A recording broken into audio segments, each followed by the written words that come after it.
Today we're working on the Unit 3B review to get ready for the Unit 3B group test that's coming up. Question 1 says, the Westwood Club sells monthly memberships for $72 and tennis rackets for $150 each. The tennis club has a sales goal of $5,400 per month. Part 1 wants us to define our variables. Since they told us which axis they want things to go on, we'll define our variables that way. So monthly memberships is your X.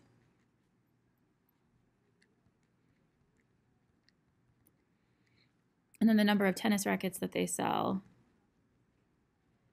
would be your Y. And so part B says to write a linear equation that describes the problem. So they're selling these things to reach their sales goal. It says that monthly memberships are $72 each. It says that tennis rackets are $150 each. And it says that all in total they want to raise a sales goal of $5,400 per month. It would actually be okay if it was greater than this, but we're going to figure out what combination of points would get them to exactly this sales goal each month. On question C, they want us to graph the linear equation and label both of the axes. So this x-axis is going to be the memberships that they sell. And then the y-axis is going to be the tennis rackets that are sold. And so to graph this, there's a couple different ways I could do it. I could do the math and get the y all by itself, and I could graph it using y equals mx plus b form. I could also decide to graph this by using intercepts, and so that's the way that I'm going to do it. So to find the x-intercept, you're going to put a 0 in for your y, and we'll do the work for that one. And then to find the y-intercept, we'll put a 0 in for our x, and then we'll do the work to find that one. You could do this differently, but this is just one way that you can show the work to get it done. So this is going to let me find my x-intercept. It's going to let me find my y-intercept, and then I'll connect those to show the different combinations of lines that occur along those places. So this one's going to give me 72x. It's a weird looking x. 72x is equal to 5,400. And then when I divide both sides by 72, I'm going to get x is equal to 5,400 divided by 72 is going to give me 75. And then for this one, I'll divide both sides by 150. And so I'll get y is equal to 36. And so that'll give me my y-intercept. So the x and the y-intercept can both get plotted on the graph. 75, 0 would go, let's see, that's 40. So this would be 20. And this would be 60. And then this line right over here would be 80. So 75 is going to go kind of like right there. So that means if they sold 75 memberships, they wouldn't have to sell any tennis rackets, 0, and they would still reach their sales goal of 5,400. 0, 36, let's see, that's 5, that's 15, that's 25, that's 35. So 36 is going to be just a little bit above 35 right here. And so that's my y-intercept. And so that point right there means that if they sold 36 tennis rackets, they would automatically reach their sales goal for each month, and they wouldn't have to sell any memberships.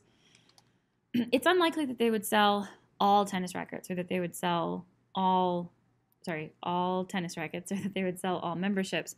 There are a combination of points that occur along this line that would also satisfy that equation, and so that's why those lines get connected. Again, this point right here was 0, 36. That was my y-intercept. And this point right here is 75, 0. That's my x-intercept. Question D, so the last part of this question says, if the club sells 50 memberships, and remember memberships was on our x-axis, how many rackets must be sold to meet the goal? So they're wondering not if they sold 75, they're just wondering if they sold 50. And we could make a pretty good estimate of this from the graph. We're going to find the exact value down here, though. We're not going to do it by making an estimate, but just so you know how you can check your answer. 50 would be halfway in between 40 and 60. And I would connect it this way as well. And so I'd feel pretty confident saying the answer was like 11 or 12. Remember, you're trying to find the coordinates for this point on the line. So if this way was 50, this way looks like it would be something bigger than 10 and something smaller than 15. So it would be somewhere in between these two numbers. But we're going to go ahead and actually figure out what the exact answer for this question is. So remember how we're going to do that. We're going to start with the equation that we created up in step letter B. So 72x plus 150y is equal to 5,400. And so we want to know if we sold 50 of these,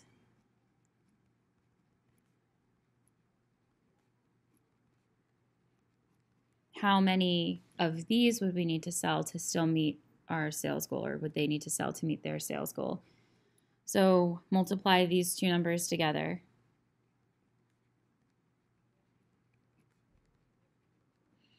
And then I'm just going through and subtracting the 3,600 from both sides.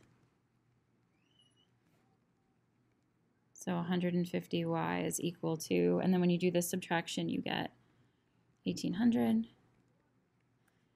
And then I would finish by dividing both sides by 150. And so that division actually works out to be even, and it was 12. So when I estimated that it was going to be between 11 and 12, I was pretty close. Y equals 12 means they would need to sell 12 more tennis rackets, or 12 tennis rackets, to meet their goal.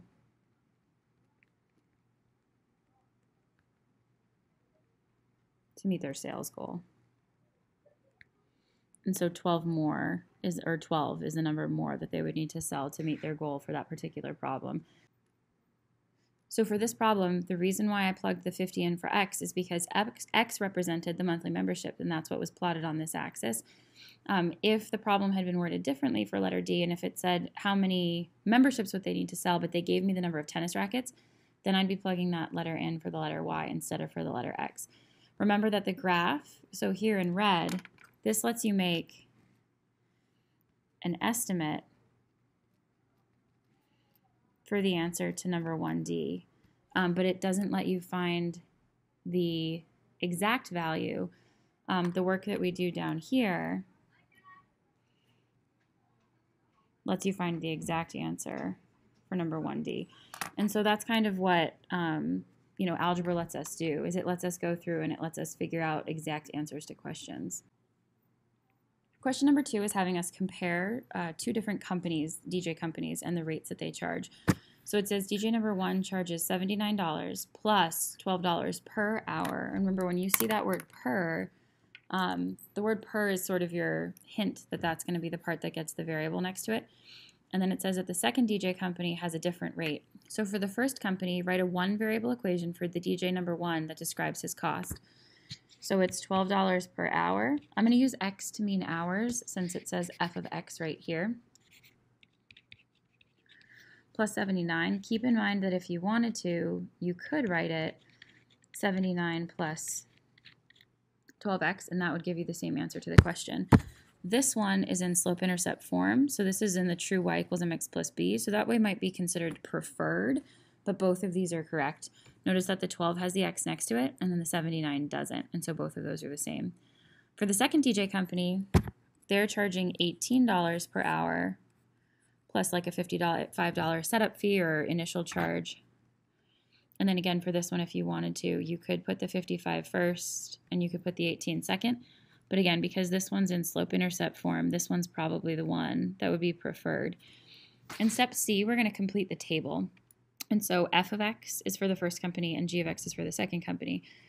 After 0 hours, if you plugged in a 0 here, 12 times 0 is 0, and then 0 plus 79 is 79. For this company, if you plugged in a 0, 18 times 0 is 0, and 0 plus 55 is 55. The number that goes with 0 for your x is always going to be whatever your y-intercept was on your graph, because putting in a 0 for x basically just makes this part go away. And then I'm not going to go back and forth. I'm going to fill in the table for each one. So for this one, when I plug in a 1, I would just be adding 12 onto 79. And so that's how I would get the next number. And then I would plug in a 2 for x. So I'd be adding 24 to 79. Or I would just be adding 12 to the next number. So the pattern you're seeing here, when it says 12x, it means each number that it goes up, it's adding 12. 115, 127, and 139. Make sure that you know how I'm getting these numbers. You're plugging these numbers in for x right here, and then you're doing the math. So you're multiplying 12 times the number and then adding 79. 12 times the number and then adding 79, and that gives you those numbers. And then when you go through and do the work for G, it'll be 73, 91, 109, 127. That's where they're equal to each other. And then 140, what would the last one be? 145. And so as you go through and do the work for the problem, and you're putting the numbers in, we're eventually trying to figure out when do the two companies charge the same. And so it is worth noting here, after 4 hours, both of them have 127. So make a note on your paper that says that this is where the companies are equal to each other. In the beginning, the second DJ company is cheaper, but after they're equal to each other, they switch. And so this one becomes the better deal after that. So sometimes you can use questions like this to talk about better deals. In part D, they want us to plot both of the lines on the graph below. So the first company starts at $79, and then every hour it goes up by 12. So the next one would go with 91. By the way, when you're doing this, be sure to count the scale on your axes before you start, because sometimes writing in these numbers is all you need to do to help you find the answer to the question. This way, this would be 1, this would be 3, this would be 5. So 1's going to go with 91, and you're just going to do your best job to put it like around in the spot where you think it goes. 2's going to go with 103. 3's going to go with 115. By the way, if you do this right, they should look like they're in a perfectly straight line. Might not look like they're perfectly in a straight line, but I'll fix it afterwards. 4's going to go with 127. And then 5 would go with 139. And so let's see how I did. Yeah, they're close enough. They should be in a perfectly straight line. These two are a little bit high, but it's probably just because I graphed them above where they were supposed to go. I'll just make them be a little bit bigger. There we go. Great. And now for my second graph, for my g of x graph, oh, so this one's f of x. This is for DJ number 1. When I graph my g of x line, this one starts lower, so this one starts out at 55. And then its pattern is every week it increases by 18. So my second number is going to be 73. My next one's going to be 91. It's getting closer. My next one's going to be 109. My next one's going to be 127, so that's where they're going to crisscross. And then my last one's going to be 145. And so that's when they change places with each other. So when you graph this one, and again, I did as good a job as I could. Oops. This should be a little bit closer to that point where they go through each other. And so that's where we go. So you guys, this point right here that I'm just making larger so that it's a little bit more evident, that's the point where the graphs crisscross. This one's my g of x graph. And so this point right here at 4, 127 is the point where the two graphs are equal to each other. The last question on this part says, after how many hours will the two DJ companies charge the same amount? Make sure that you read the question. It doesn't want to know how much they're going to charge. It wants to know after how many hours will they charge that much. And so you can say after 4 hours, they will charge the same. And then if you want to, you can say that it's $127, but just make sure that that's not what you think the answer to the question is. They want to know how long will it take for them to charge the same amount. So you're looking down here when you're answering that question. You're looking at hours worked. You're not looking over here at the cost. Question number 3 is talking about a situation where a function value is going down. It says Mark has $875 in savings. He has a monthly recurring phone bill of $125, but it says that he has no income. Because the phone bill is $125, and it says it happens every month, that means that the account is going to be going down by $125 per month. So when I write my equation for this one, I can either say f of x is equal to the amount that he starts at, take away the amount that it's being taken away each month, Or if you wanted to, you could write it in true slope-intercept form. So you could say 125x is the amount that's being taken away each month plus the $875 that he starts at. It doesn't matter which of these you use for your equation. Some people like to use this one more because it starts with the amount he starts with, and then it shows you how much he's being taken away each month. But either of these is fine in terms of answering the question. B says, let g of x equals 0 represent the point where Mark has no money left. It says in how many months x will his savings account reach 0. This could have said f of x equals 0 since this function here was f, but don't worry about the notation being incorrect in that particular part of the problem. When I do my work for this question, I'm not putting a 0 in for x because it doesn't want to know how much money he started with. It wants to know when he's going to have nothing left. So I can take either one of these equations, and it doesn't matter which one I start with. Your math will look a little bit different if you use the other equation, but you'll get the same answer. And then they want to know, when is his savings account going to equal 0? And so I'll do the algebra to support the math behind this. I'll add the 125x to both sides. And then to get the x all by itself, I'll isolate the variable by dividing both sides by 125. And so I get x equals 7, and so that means that his account will be at $0 after 7 months. Anytime you're doing word problems like this, it's really helpful if your answer to the question is written in the context of what the question was asking. So not x equals 7, but you want to make sure that you write a statement that describes what it is that the problem is doing or what's being asked of you in that question. Question number 4 is asking us to compare two different situations. Anne joins a fitness club that has an initial fee of $35 plus a monthly fee of $15.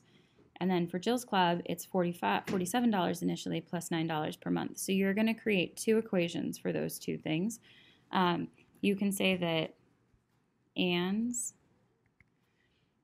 would be $15 per month plus the $35 to start. And then Jill's would be $9 per month plus the $47 to start.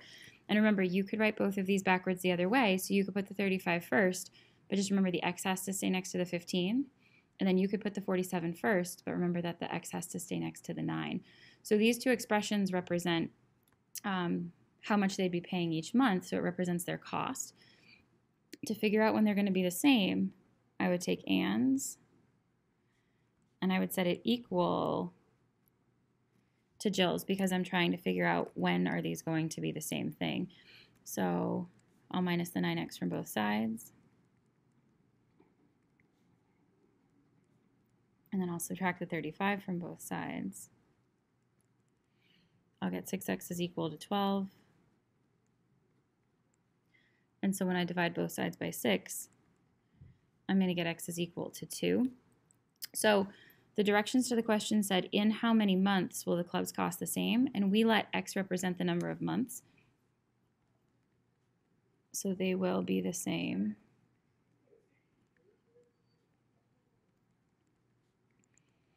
in 2 months. So that's the answer to the question. But then in addition to that, I want to make sure that you think about this question. If the question was worded differently, and so if the question wanted you to say how much will they cost after 2 months, you could plug the 2 into this one, or you could plug the 2 into this one, and you could figure out how much they cost. The question could have said, in how many months will the clubs cost the same, and how much would they each charge? And so you wouldn't have to make a table to answer this out. You could just plug the 2 in right here, and you could use math to figure out that answer to the question. Question number 5 says, which inequality matches the graph shown? And so there's a couple of things to keep in mind. This is a multiple choice question, but remember, you have to be able to show work to answer your question. When I look at this graph and I look at the line for the graph, I notice that the line is going up. And so that means that the graph has to have a positive slope. So I'm going to write that down underneath right here. Because the graph has to have a positive slope, I can look down my list of numbers and I can automatically cross off letter C as an answer choice because the slope on C is -2, and that means the line would be going down. So this helps me cross off one of my answer choices. The next thing I noticed when I look at the graph is I noticed that it has a dashed line. And so because the line on the graph is dashed, I know that it means that it either needs to be greater than or less than, but it's not going to have the equals to line underneath it. So as I look down the list, I can cross off letter A as an answer choice because that one has the or equals to part. And I can also cross off letter E as an answer choice because that one has the or equals to part. And so I'm really just picking between B and D. The difference is that with B, it's a less than symbol, and with D, it's a greater than symbol. When I come back over here and look at the graph, I notice that from this dashed line, if you took your pencil and if you put it on the line, it's shading upwards. So it's shading above the line. And so because it's being shaded above the line, that's how you know that it's not going to be less than. That's how you decide that the answer to this question is D and that it's greater than. So keep in mind, it is possible to show work when you're answering this question. You can just make your bullet point list of the different things about the graph that are the case, and then you can cross out the ones that don't match for the particular question. Question number 5 wants us to graph the solutions to the inequality. So they want us to go ahead and graph it. When I graph this one, notice that the y is all by itself, which means that it's ready to graph. And so when I go through to do the math for this one, I'm going to be able to graph the numbers right away. This slope is positive. I also noticed that it has the or equal to part underneath it, which means that the line is going to be solid, not dashed. And then it's less than or equal to the line, and so that tells me that it's going to be shaded below the line. So these 3 things tell me the 3 things about the graph that I need to know in order to be able to graph it. I'm going to pretend like it has an equal sign, and I'm going to start by graphing my y-intercept. So I'll start down here at -3. So pretending that the line has an equal sign right here is going to let me graph the graph where it needs to go. So I started at -3, and now I'm going to do my slope. So I'm going to go up 2, and then over 5. And then that runs me out of space over there on the graph, so I'm going to go back to where I started, and I'm going to go down 2, and I'll go over 5 this way. When I put my ruler down to graph my line, I already said I knew that it was going to be a solid line. So when I draw the line through these points, I'm not going to pick my pencil up and down and make it be dashed. I'm going to make it be solid. Notice that I include arrows on both ends of that line. And then the last thing I need to do is I need to decide which way I need to shade. And so for this graph, it said less than or equal to the line, and so I'm going to graph all of the points that are down here. Notice how when I'm shading, I mean, I know I'm using pen versus pencil, but it's still easy enough to see what kind of line the graph was. So I went sort of right up to the line, but without obscuring what kind of line it was. The solutions to this graph are points that are in the shaded region, and any points that are on the line because it was a solid line. On question number 6, we're not ready to graph yet. Notice that it's written to me in sort of a kind of standard form, except it has the negative out front. So before I can graph this one, I need to get the y all by itself, and so I'm going to do so carefully. I'll add the 2x to both sides.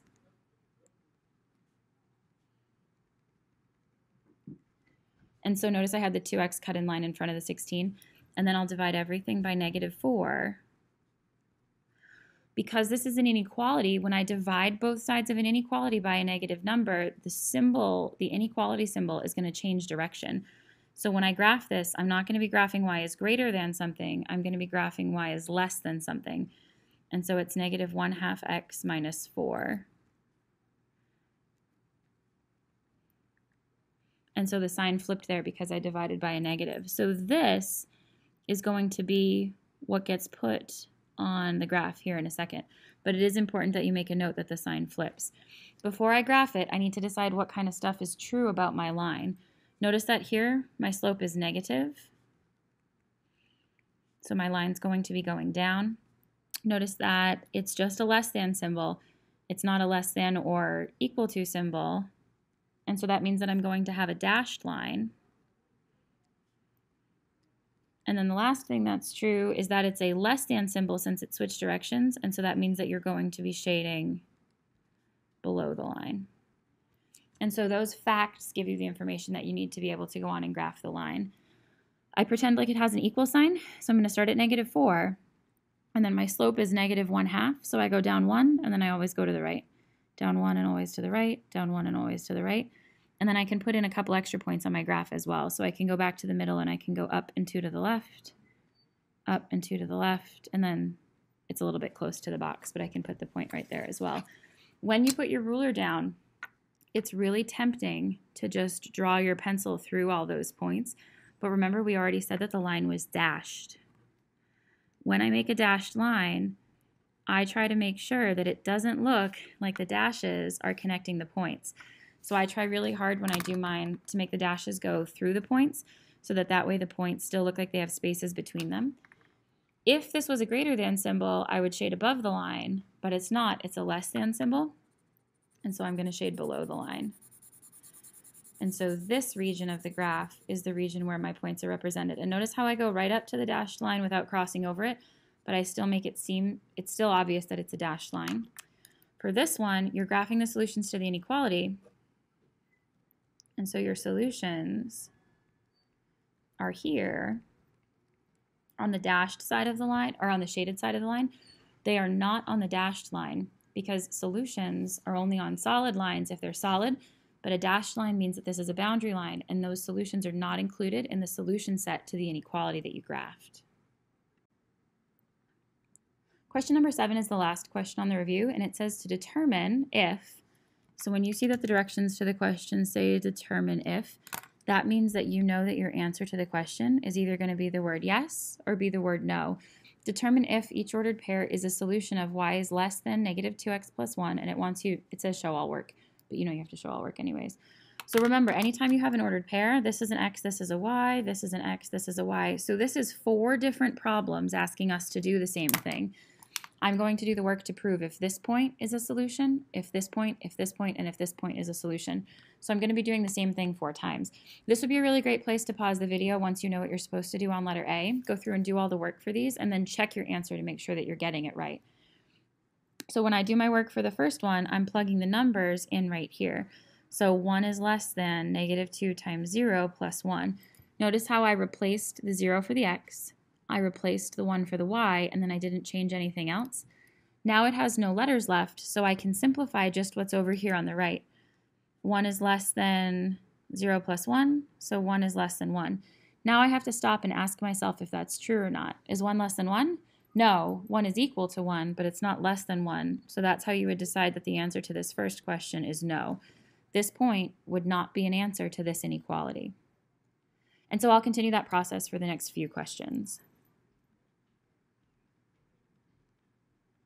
I plug the x in for the x, and I plug the y in for the y. And now I'm going to simplify what's over here on the right. And so for this one, I end up with the statement that 2 is less than 3. And so you ask yourself, is 2 less than 3? And it is. And so that's how you know that the answer to this one is yes. So if this is false, the answer is no. But if this is true, the answer is yes. And the last 2 questions on the review today are done in exactly the same way. So I plug in my numbers.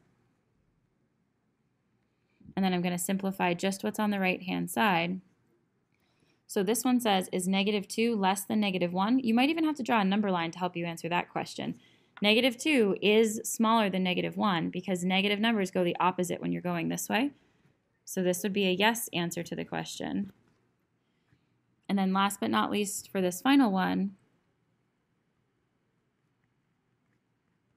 I'll plug in the numbers for x and y, and then I'll simplify. Is 6 less than 5? And so for that one you get no, 6 is not less than 5. So that means that that point would not be a solution to that inequality.